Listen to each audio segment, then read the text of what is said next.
Hi guys, so yes, last night we had Extreme Rules. Yes, a night where the rules go extreme for WWE. Yes, so we had 7 matches on the card, where only one match was Extreme Rules. On a pay-per-view called Extreme Rules. Yeah. So yes, this is going to be like a quick recap. I'm going to try and keep my pay-per-view reviews quite short from now on. I don't want this to be too long. I'm going to try and keep it short and snappy till I get to the main event. So yeah. So very quickly on the pre-show, yes, Liv Morgan beat Carmella. It was a good 8-minute match. Yeah, good win for Liv Morgan. You know, the crowd are very into her. She got a big pop. She got a big pop when she won. When she came out as well. The crowd seemed really into her. You know, they're definitely pushing Liv Morgan, I think, as a future world champion in the women's division. Maybe she's going to be the one to challenge Becky Lynch, maybe at WrestleMania 38. We will see. But yeah, I think she's definitely going to get a big push early next year. But yeah, you can tell they're behind Liv Morgan. So yeah, it was a good match, but good little pre-show match. Yeah, Liv Morgan gets the win. Good. Then on to the main card. Yes, we got a 6-man tag team match, which wasn't on the card a few days beforehand. This got announced on the pre-show, I believe, yeah. So, yeah, we got the New Day, Big E, Kofi Kingston, Xavier Woods, going up against Bobby Lashley, AJ Styles, and Omos. And this was a good match. It was a very good 18-minute tag team match. I mean, considering this was a match that got announced on the pre-show, but I guess they just wanted to have Bobby and Big E, you know, the WWE champion, on the show. So this is just an excuse to have them on the show. And it was actually a very good tag team match. You know, lots of really cool spots in the match. Lots of really good tag team moments between both teams. It was so fluent. Obviously, I loved like the dynamic between Big E and Bobby Lashley. Like they just want to get Bobby just wants to get revenge on Big E, and there was a lot of because obviously they had a big backstage brawl and all that. But that was really cool. Yeah, there were lots of close moments. Is that going to be a close fall? Is that going to be in there for? There was lots of like stop fall moments, but the ending was particularly interesting. So Lashley went for a spear on Big E, but AJ tagged himself in, and he missed a phenomenal forearm. He also tagged AJ back in when he about to do the hit. But then so Lashley came running in and accidentally hit a spear on AJ. And he was like, whoa. And then Big E, boom, hit the big ending on Bobby Lashley to win. I said to retain, but he didn't. The belt was on the line. So yeah, Big E pins Bobby Lashley again. And Bobby Lashley hasn't had a good time of it lately, has he? But I know that there was the distraction thing with when he hit the spear on AJ Styles. But yeah, Big E wins. You know, you got to make him look strong. You know, he's like he said, he's the WWE champion, and yeah, we'll see what happens. We'll see who he will face at. He's defending the championship tonight on Raw against Bobby Lashley. I assume he's going to win, but yeah, maybe Goldberg's going to cost Lashley the match. We will see. So yeah, it was a very good match to open the show. Then we got a tag team match for the WWE Smackdown Tag Team Championships, and I think this is one of the best matches of the night. Yes, we got the Usos, Jay and Jimmy, going up against the Street Profits, Angelo Dawkins and Montez Ford. This was a great 13.5-minute tag team match, another tag team match. Really good match.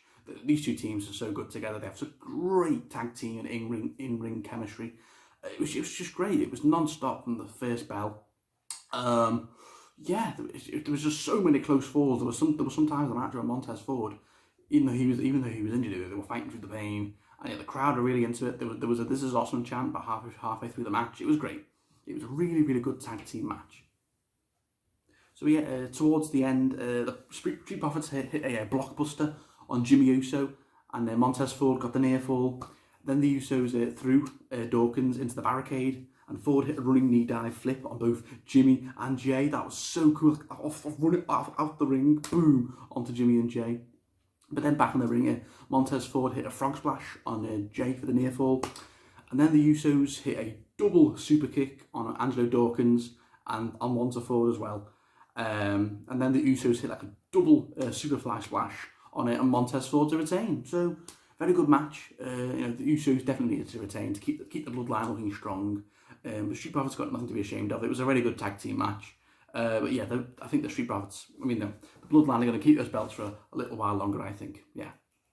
I mean, the Usos are going to keep those belts for a bit longer because they want to keep the bloodline looking strong, don't they?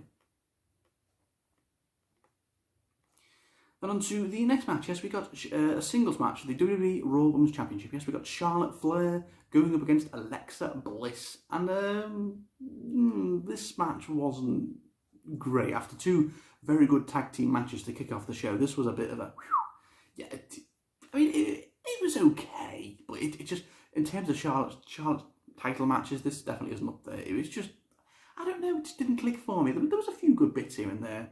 Alexa Bliss, like her spooky character, honestly, she wrestled the exact same as she did when she was just the goddess Alexa Bliss. But it's just, she's got spooky makeup on. That's her spooky character in the ring. She wrestles and looks the same apart from the spooky makeup. Whatever. And it was like I said, it was an okay match. So there was, near the end, I think Alexa hit a Twisted Bliss, but Charlotte got her foot on the bottom rope. So we thought, because the crowd were really behind Alexa Bliss and they were booing Charlotte the whole match. Then near the end, like I said, Charlotte grabbed Lily and threw it at Alexa, and then causing a distraction. So Charlotte hit a big boot and then a natural selection on Alexa to retain her. And the crowd were booing. You know, it was a clean win, even though she threw the doll at Alexa to distract her. Yeah, the crowd were booing. I didn't like this personally. I really think if they were going to push Alexa, it should have been now. You know, when she's been the spooky character for the better part of a year now, and they didn't put the belt on her. Like Charlotte didn't really need this win, if I'm being honest. But yeah, and then after the match, Charlotte attacked Alexa again, and she ripped Lily apart piece by piece, and then just left.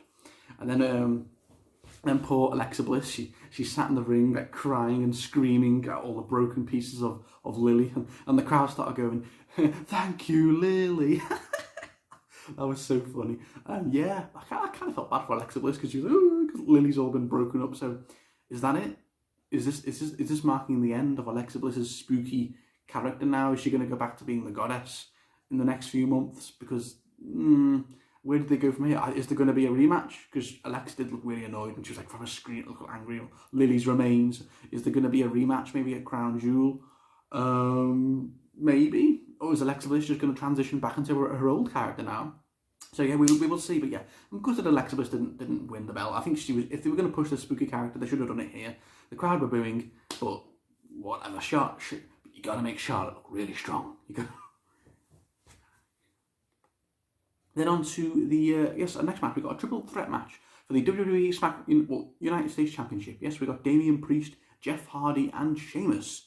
And this was a very solid triple threat match for 13.5 minutes. It was very solid. Yeah, the crowd were really into Jeff Hardy. I think they were Hardy chants the entire match. I mean, I think they might regret putting Jeff Hardy into this match because the whole point of this match was to put Damian Priest over. You know, as the strong United States champion. Like they really high Damian Priest, aren't they? But the crowd were cheering for Matt Hardy the entire match, and they would actually start to boo Priest and Sheamus at one point and say.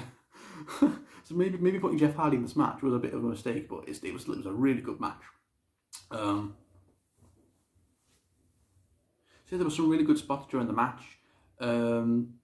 So Jeff Hardy, he hit like a double whisper in the wind, and he got a near fall on Sheamus.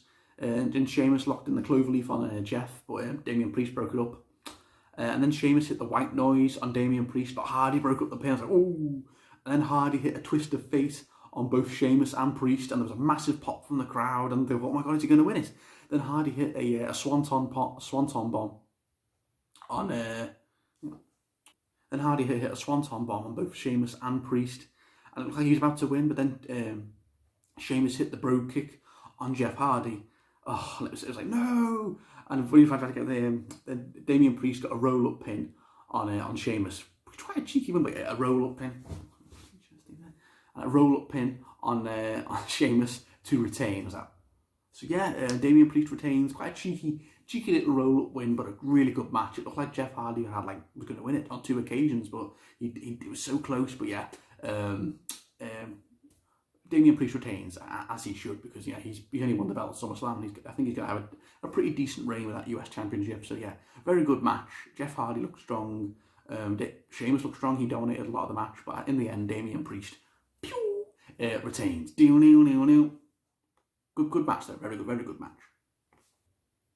And then on to the penultimate match before the main event. Yes, we got a Becky Lynch defending her belt for the Smackdown Women's Championship up against Bianca Belaire. And yeah, I was nervous for this match because obviously this is technically Becky's proper in-ring return if you don't count the fiasco that happened at SummerSlam. You know, this is actually her proper in-ring return, and it looks like she hasn't missed a beat. You know, I thought there might be a bit of ring rust because, you know, she's been out of the ring for a year and a half, but no, she looked really good. This was a very solid match between Becky Lynch and Bianca. It went on for 16 and a half minutes, and yeah, I really enjoyed this match.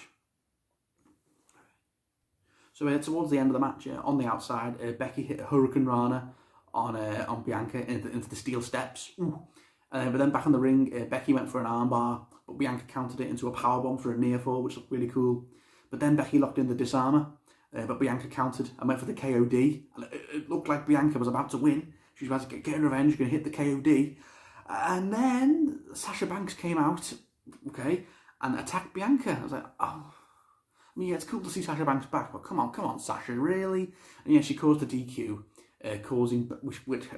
so I mean, Bianca won, but it was via DQ, so Becky retained the belt.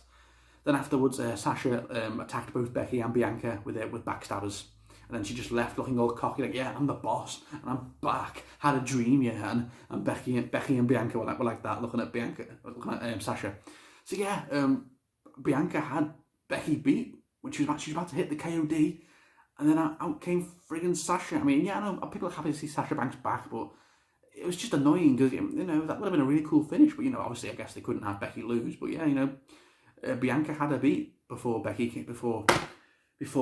Sasha came out. So yeah, and I assume this is going to set up maybe a triple threat: Bianca, Sasha, and Becky. A crown jewel, maybe. We will see. Yeah, but it was a good match until that disappointing finish. Yeah, it was a good match though. Yeah.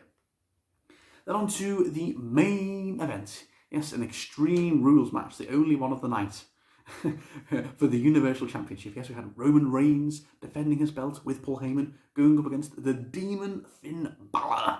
And yeah, this was match of the night. It was really, really good. Really, really good match apart from the ridiculous ending, which I'll get to, but really good match between these two. I mean, this was always going to be a good match. The Demon Finn against this Tribal Chief Roman Reigns, great.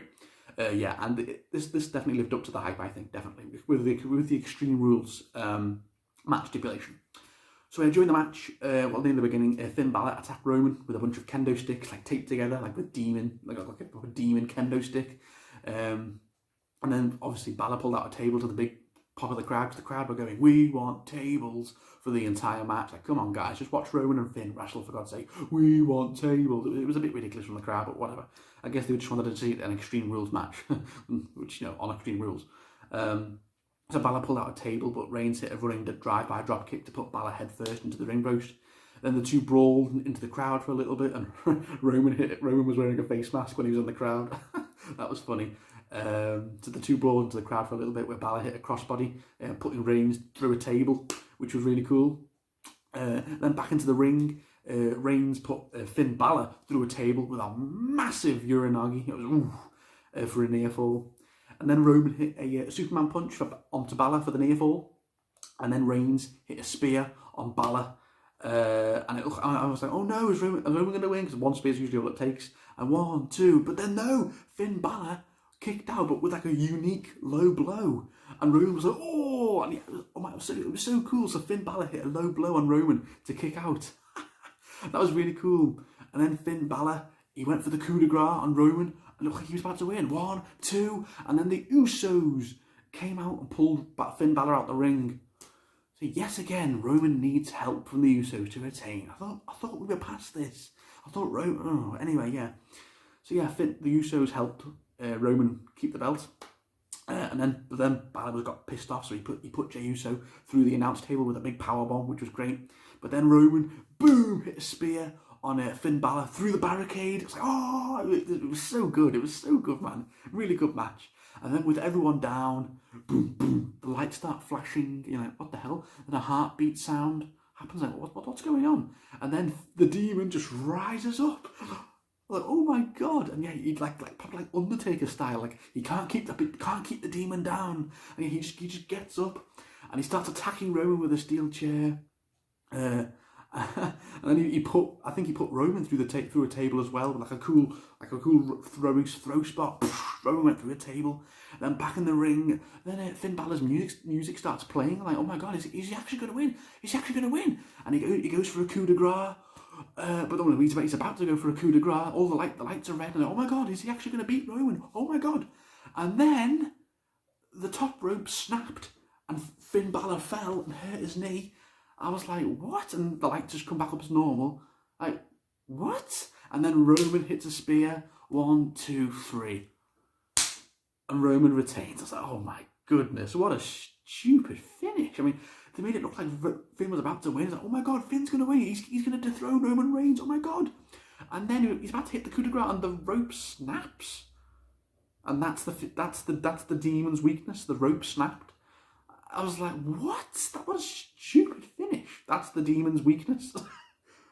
Then Roman hits a spear, yeah, and retains it. So Roman Reigns was very lucky in this match. The Usos and the top rope are the only reason, and a malfunctioning top rope are the only reason Roman Reigns is still Universal Champion. Very good match, though. Very good match. It was nearly 20 minutes long. I feel really bad for Finn, though. I really thought at one point at the end he was going to win. Oh my god.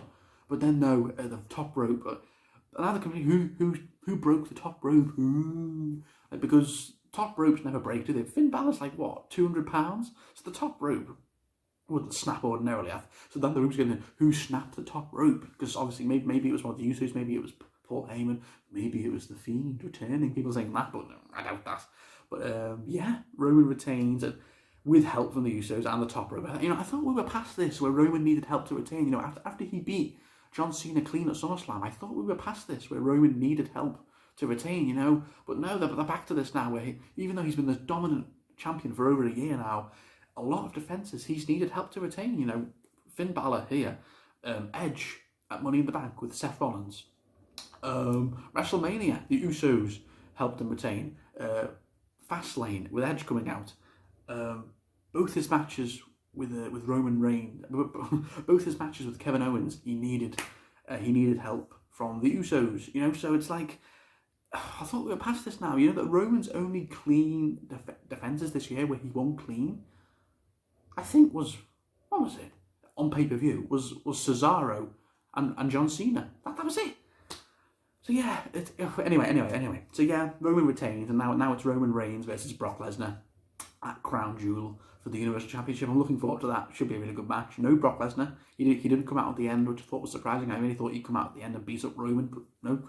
So yeah, Roman wins clean with a lot of help from the top rope and the Usos. But yeah, very good match. I just wish they could have done a better way of protecting the demon. Like, the top rope was like, really? But yeah, anyway. So that was Extreme Rules. And it was a good show. It was good. It wasn't amazing, but it was good. The tag team match, the 6-man tag team match was very good. The Usos and Street Profits was very good. The triple threat match for the US Championship was solid. I thought Becky and Bianca was a very good match, apart from the rubbish finish with Sasha causing a DQ. And Roman and Finn Balor was the match of the night, apart from the stupid finish. So yeah, it was a fine show. Nothing amazing. We've definitely had better Extreme Rules pay-per-views in the past. You know, considering only one match in the entire card where weapons and tables were involved, even though the pay-per-view is called Extreme Rules. Oh. So yeah, guys, what did you think of Extreme Rules? Comment below. Let me know.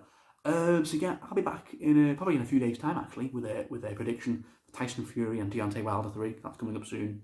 Then I'll be back probably in early to early-ish October with Callum for our Crown Jewel prediction video. Because of course after the next pay-per-view, we're heading back to Saudi Arabia. Yay! So yeah, I'm back with Callum for a prediction video for Crown Jewel probably in about 2 or 3 weeks. So yeah, thank you for watching, guys. Hope you all have a great week, and I'll see you all very soon. Bye.